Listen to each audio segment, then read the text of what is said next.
and welcome to another episode of the Complete Agent Podcast, where each week we get together to talk all things estate agency. My name is David Warburton, and today, the regular listeners might be surprised to hear that Ian Story is on holiday.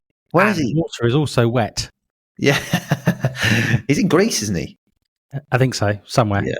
He'll be back next week. How has your week been? It's been all right, mate, to be fair. We've Steady Eddie. We've got a couple of sales in the bag this week. Obviously, I was away last week because I turned 40. And yes, had a great trip to Stamford Bridge. Managed to get a little cameo on Match of the Day behind the Chelsea bench. All that, yeah. Really good experience. My little boy absolutely loved it. That was his first game, wasn't it? Yeah. So you've set the standard. Yeah, I've said to him, because he said, "Daddy, is this a dream? Because this doesn't feel real." Because literally Cole Palmer was sat like the row in front of us. Yeah, and Cole Palmer's like his idol. That's his player. And it's. I mean, to be honest, like things like the food and stuff, the guy didn't know he was born. Bless him. But really, yeah, he loved it. So yeah, great time personally. We're going to Coldplay on Friday as well. Nice. A friend of mine managed to hook me up, so we've got a couple of nice seats in the box and stuff there, which would be really nice. Done Coldplay before, and it's really, really good. So I'm looking forward to that. Some 40th, that I think I got a hoodie. Yeah, that's that north and south divide for you. No, that sounds really was good. Was it extra small, black? It was black and it was really tight. Yeah, it was like everything else. Yeah. So yeah, I mean, to be fair, instructions tend to be pretty good. We're still averaging at least a val a day at the moment over the business, if not two, like booked. And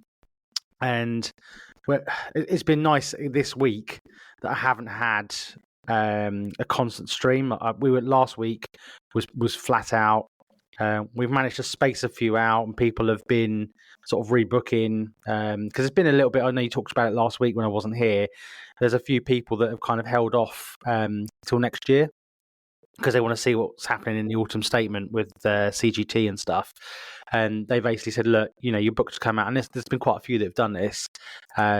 You're booked to come out and see us, and we're a little bit concerned about the CGT and the changes, etc. So what might be good is if you can come out to us maybe in December, or maybe we'll do it again in January, revisit it with a view to, depending on what happens, going on the market in springtime next year. So that it is what it is, isn't it? When anything like that happens, and I think we saw it when the Brexit vote came in previously as well. There was a lot of things in the news, and people were understandably cautious. But it is what it is. I think the people that are most affected, or likely to be most affected by CGT, are the ones that, ironically, that we need to move. The people in the top end houses that need to come down, that have been there 25 years.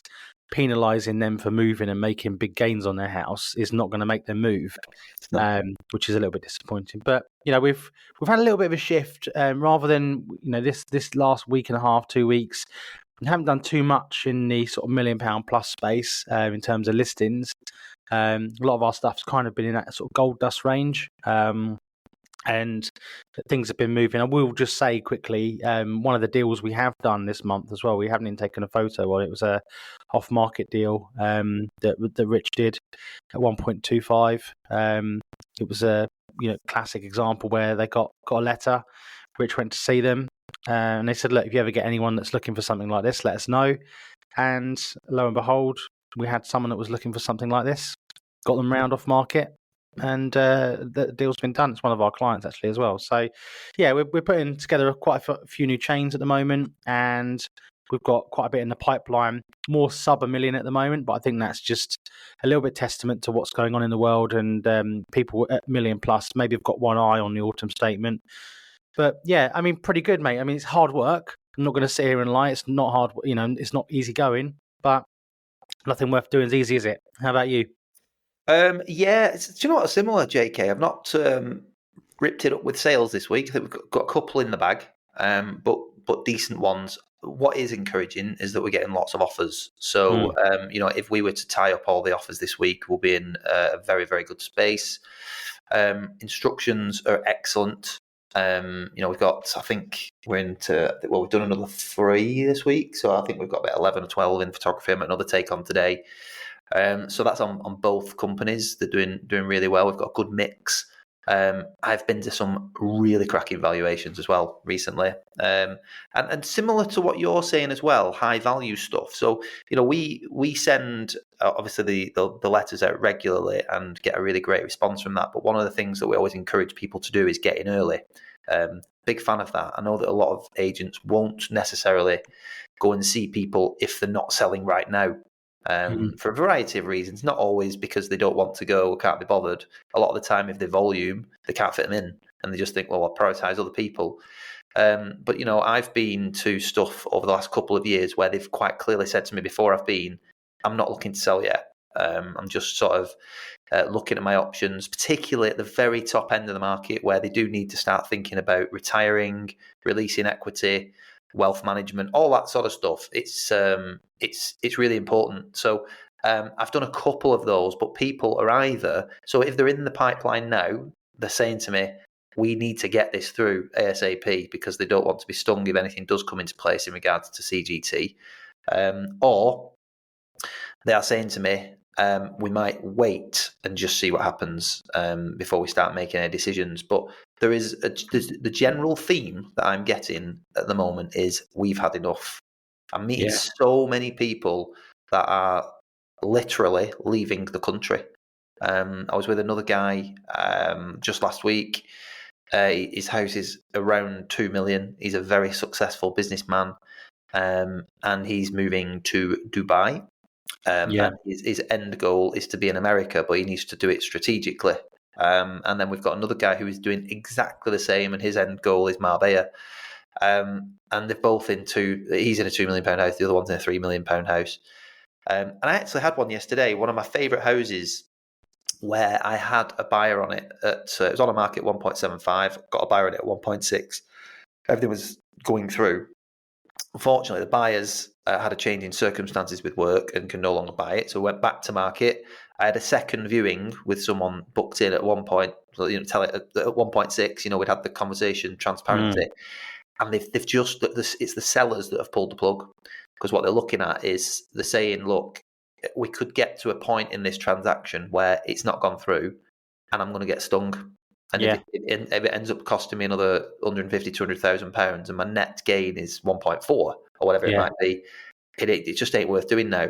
No. So we're going to wait and see. So that was annoying, but it is what it is, So they've temporarily come off the market. They're going to see what happens. They'll probably go again in maybe spring next year. But that I'm finding is the sentiment, certainly at the very top end of the market. But as we've been saying for weeks and weeks and weeks, the market actually doesn't feel bad at all. I think the guys in the office have noticed some positive changes in regards to viewing activity, offers coming in, and some of the stickier stock is now starting to move along nicely. And I mentioned it on the pod last week, but we've been doing a lot of. I mean, we do regular seller reviews anyway, but we've been doing quite a lot of more. The way I put it last week was aggressive seller reviews. Proactive. What's that? Proactive. Yeah, but aggressive. But more like reduce your ass. Yeah, exactly. Reduce, you son of a bitch. But more like just like you've just got to do this. What are we doing? Why are we messing around? And again, something else that really struck a chord with quite a few people this week, and if it's something somebody can take away. Obviously, I won't go over all the stuff that because we've constantly covered it. The sort of tactics and thought-provoking conversations that you can have with homeowners. But one thing I said to a client this week, in fact, I've said it to two. They're on their price initially, so we know the drill. You go out and with value, the market values the home, and they've wanted to try it at a level they thought was achievable, and it's not a million miles away. So you give it a go, knowing that the motivation is there to sell it at some point. So it might just be a patience game from both me and the client. And that's played out on two particular properties this week. And one of them was on at $1 million, and all the price per square foot data, etc., suggests it's probably closer to like 875, 900.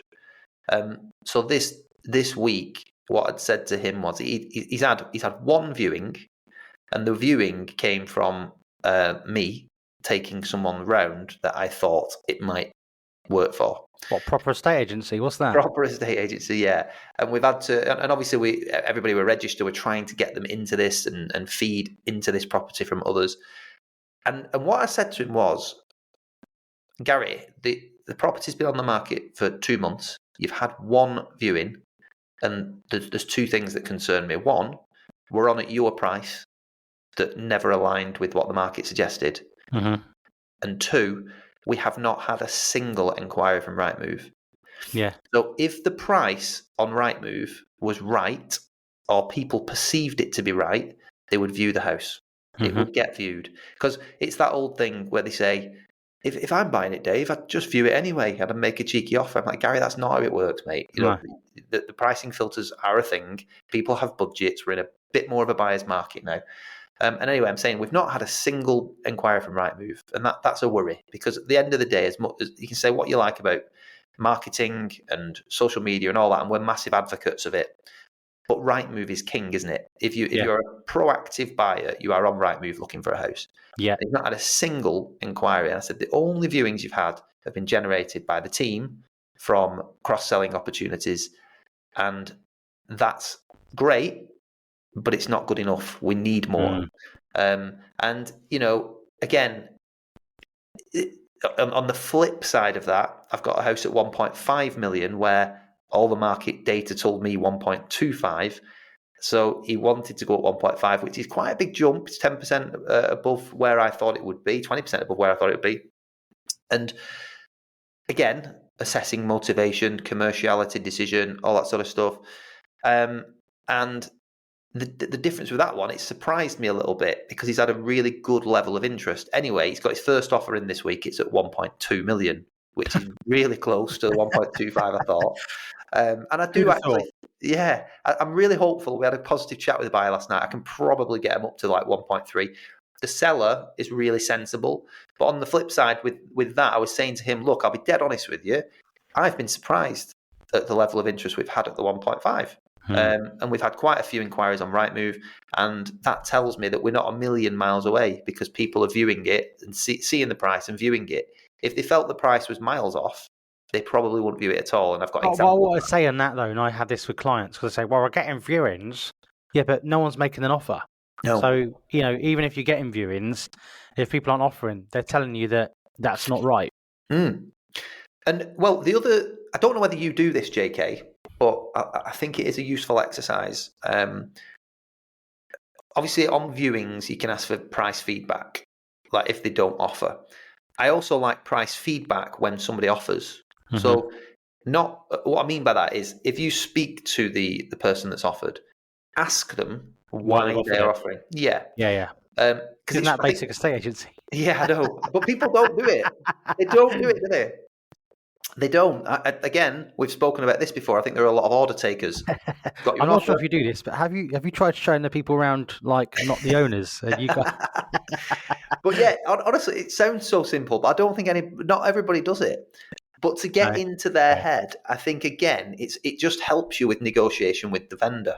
So with this particular one, I was asking her logic was she lives nearby. She lives in a house that she feels is a very similar size. It's not quite as nice. He's got all this land at the back, which is very nice, and it's got a lovely view. But there's been rumours of development on the back and all that sort of stuff. So in her head, what she's saying is, it's not too dissimilar in size to mine. I live literally a quarter mile away. So what we're saying here is that her perception of value is 350,000 just for a big garden and a lovely view that might get built on in the future. So there might be a little bit of a risk there. It was good for him to hear that. He liked that feedback in a sense because it made sense of what people are thinking when they come to view it. And you're quite right. That's the only offer that they've had. So once you've got that sort of thing, if the people are actually viewing it but not making offers, you need that constructive feedback to really, really understand what it is that's deterring people. So just useful exercises anyway. But it's good to feed it back, isn't it? So if you're trying to get the offer and it's not getting accepted, it's just a bit more meat on the bone rather than here's your offer of 750. with no substance behind, why they've offered 750 when it's on 800 grand. Yeah, agreed. I've been thinking about a lot about the business structure as well. This is just going off on a tangent now, I suppose, but that's what we do. I've been thinking a lot about business structure recently, and mindset, personal challenges that I'm trying to work on as well, and within the business. We've just taken on Scott, who's our new valuer. He's coming. He's doing really, really well. He's got valuations booked in this week, but he's very organised. He's trying to restructure a few things within the business that's massively helped me. So I'm still doing very, very long days, like us all. But it feels like a wood for the trees moment for me, JK. Mm-hmm. I have to say, getting this help in, and it's now giving me more time in the office, which I'm really enjoying. And it's allowing me to, like I say, really get into what do they call it? The balcony view. The famous one there that Royston, I know, says. But I'm really enjoying that and taking a little bit of a step back and just being able to really take an overview of the business. And I think that's my priority now for the next 3 months. We've got really good, consistent lead generation strategies in place. We've got a really strong pipeline. We've got brilliant on the market fees. We've got loads of instructions coming on. And I think we're looking to finish the year strong, really try and bank as much as we possibly can, but equally go into 2026 with a healthy pipeline and more structure with more team members. That's kind of what my focus has been. So I'm still working late on my breakfast bar in my shorts, nothing else, JK, just working away. But it's challenging. It's been challenging, and I'm really happy to be coming out to the other side of that. What about you? Have you had challenges within your business? I think there's always mini challenges, isn't there? I mean, the challenges that we've had have been more, I suppose, client related more than anything else. People taking your advice on signing up and, saying, well, look, I really want to try this price first. And then when it comes to it and, we're 3 months down the road and it's, we think we want to try somebody that's got a London presence. And I said, well, we've got a London presence. We've not been holding them back. We've not been sticking local. I said, well, no, it's got to the point where I've gone, well, I'll tell you what, just to satisfy your curiosity, what we'll do is I'll send them all the photos, the floor plan, the description. I'll even post them the brochure and they can put them in their London office. Yeah. And they can market in their London office. Are you getting this challenge a lot, JK? Yeah. Not a lot, but it's something that's just come up recently. It comes up every now and then. And it's just the best way to destroy it is just to accept it. And I just said, at the end of the day, I said, look, put it in the office. And then I said, what will happen is they'll say, oh, no, we need to advertise it on Rightmove. Well, why do you need to advertise it on Rightmove then if you've got a London presence and London buyers? What are you going to do differently on Rightmove than we are? And it really gets the sellers thinking. But the reality is that the seller's just disappointed that their price hasn't come off, and it starts from the beginning of the conversation when you take the house on the market. I'm very, very clear, and I say that, I don't value your house, you don't value your house, the market values your house. I heard that somewhere before. And but it's so true. It is so true. And the reality is sometimes, whilst that works really well for probably 85% of my clients that are on the same page, some clients, they just don't take it in. They go, right, okay, and then when, like you just the example you just had with your client, where Gary, one viewing in 2 months. The biggest problem I've got with this, or challenge I've got with this particular client, is that I sold it. So I'd sold it, in quote unquote commas, and unfortunately the buyer backed out because they'd got some quotes for some work they wanted to do to make it the opportunity that it could be, and it was like, nah, it's not going to work at this sort of money, so I'm out. And that was my fault, clearly, because apparently they couldn't afford it, and this. Do you know what I mean? It's just the whole classic. It's all me. Whereas the guy could afford to buy the house 2 times over, but just because you can afford to buy something, doesn't mean it's a good investment. No. And that we clashed a little bit over that ultimately, because at the end of the day, there'll be people that sit there and take it from clients, but I won't sit there and take it. I'll say, look, this is the reality. Yeah. And because that's the thing, I'm the advisor. If I'm the if you're not the authority in the relationship and you're not the professional entity that's advising, like, and someone says, well, they can't afford it, like, I've got every right to sit back and challenge them and say, well, actually, they can afford it. They just don't think it's a good investment. And I guess, you could argue and say that, oh, they should have got quotes before they made an offer. They should have done this. They should have done that. Well, if we've said to them, we're not going to try and talk them out of it. We're telling them that it is a good investment, that they can do this and they can do that. Just because they've done their own research and changed their mind, it's not my fault. So there's been that's been a particular challenge that I've had recently.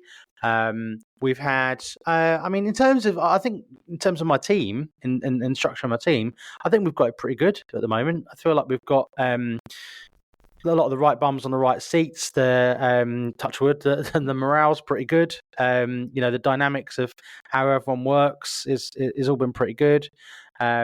Everyone knows what they're doing. We've had, I say, it's been a little bit lighter on vowels this week. So, in line with the on-market letter come out, we've sent 400 out. We've also done a couple of bespoke ones to some of the higher end homes that we're targeting with our bespoke brochures in, to give them an example. Send them out as well.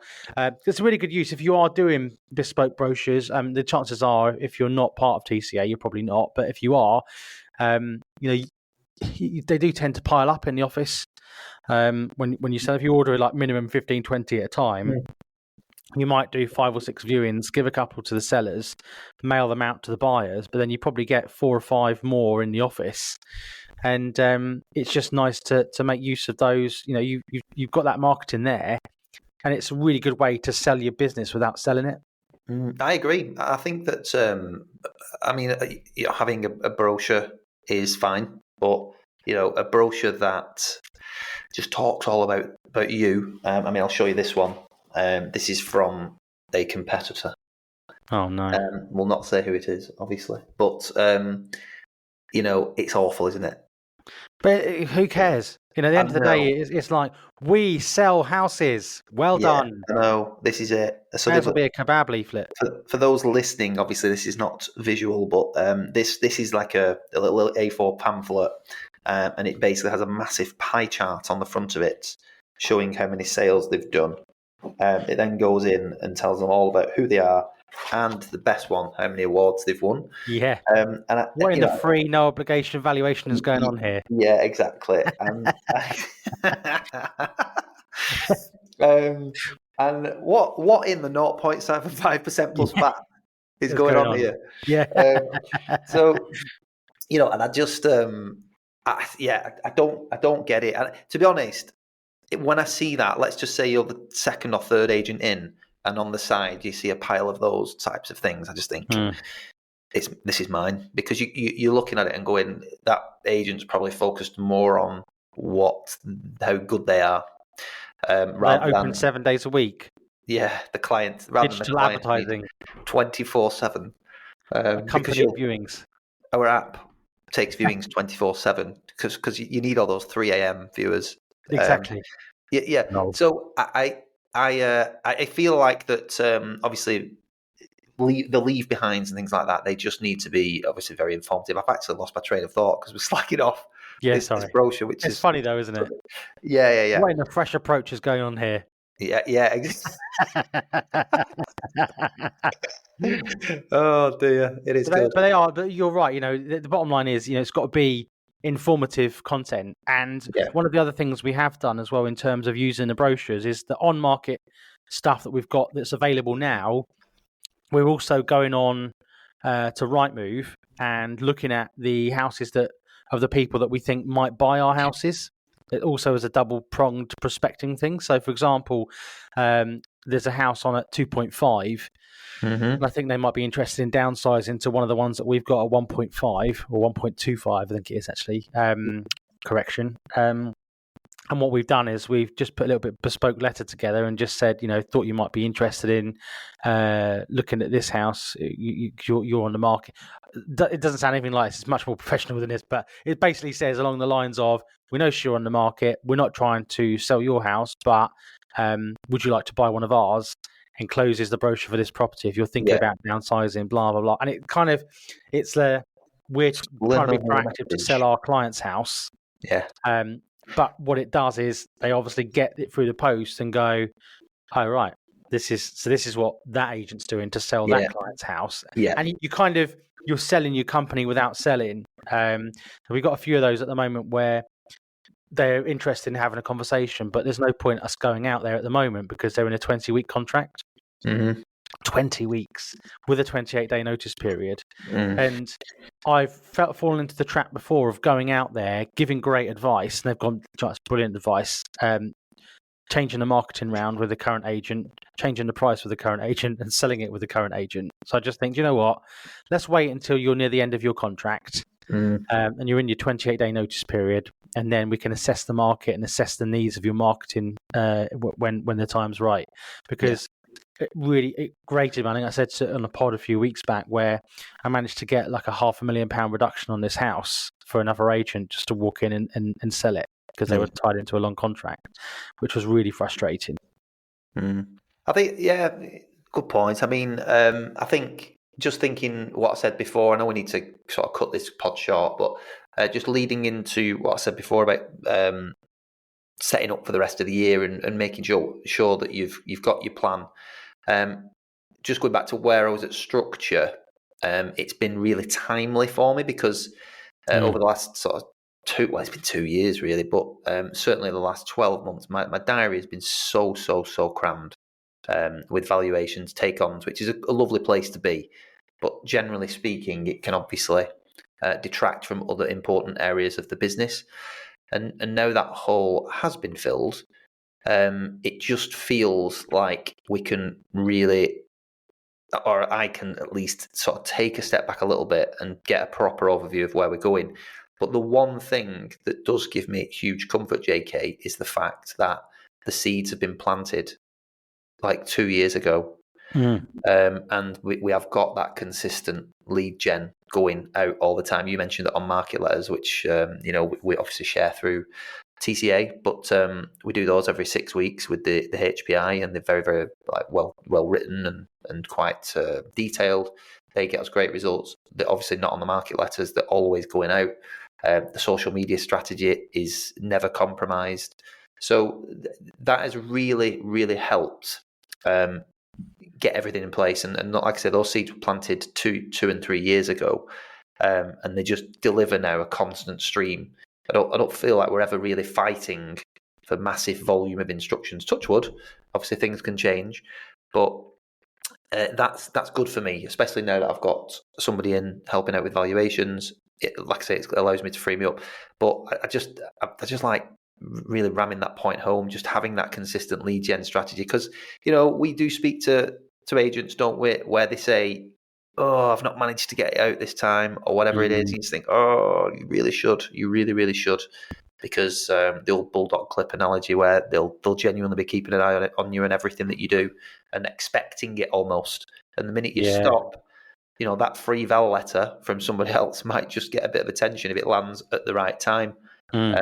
So I take comfort in that, and I think we're really working now on developing things further, branching out a little bit, and some strategic planning for the future. But my view is, and I know that we're going to cover a lot of this at the Mastermind, is that it's September now. We know that September is usually a busy month and a bit of October overlap. I think that people really need to be concentrating on how to have a strong finish to the end of the year, but also really replenish that stock and plug the pipeline going into January. Yeah, no, I agree. Well, it seems like a good place to leave it. Thanks everyone for listening. Thanks, guys. Thanks for listening.